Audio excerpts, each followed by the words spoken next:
શ્રી કૌશિકભાઈ વેકરિયાના હસ્તે તાલુકા હોમગાર્ડ કચેરીનું લોકાર્પણ કરવામાં આવ્યું।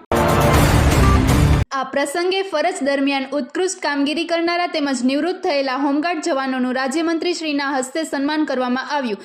મંત્રીશ્રીએ પોતાના સંબોધનમાં જણાવ્યું કે હોમગાર્ડ જવાનો દિવસ રાત સુરક્ષા અને સલામતી માટે નિષ્ઠાપૂર્વક સેવા આપે છે અને આપત્તિના સમયે પણ અવિરત ફરજ બજાવે છે। આ તકે અંદાજિત 8 લાખના ખર્ચે નવી કચેરીનું રિનોવેશન પણ પૂર્ણ થયું છે, જે જવાનોની કામગીરીમાં વધુ સુવિધા લાવશે એવો વિશ્વાસ વ્યક્ત કર્યો હતો। કાર્યક્રમમાં જિલ્લા કમાન્ડન્ટ રોહિત મહેતાએ મંત્રીશ્રીનું સ્વાગત કર્યું હતું તેમજ તાલુકા તંત્રના અધિકારીઓ અને સ્થાનિક અગ્રણીઓ હાજર રહ્યા હતા। વધુ સમાચાર માટે જોડાયેલા રહો RP Gujarat news Rajkot.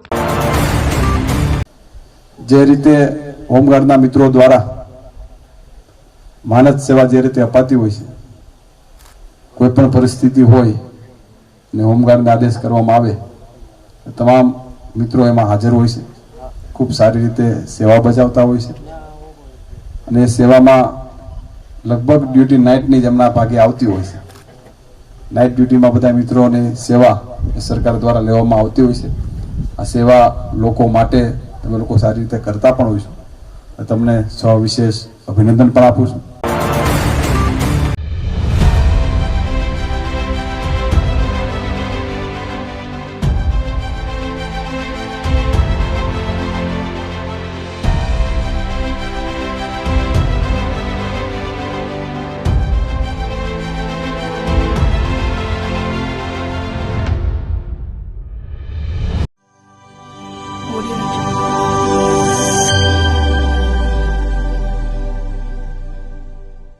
Audio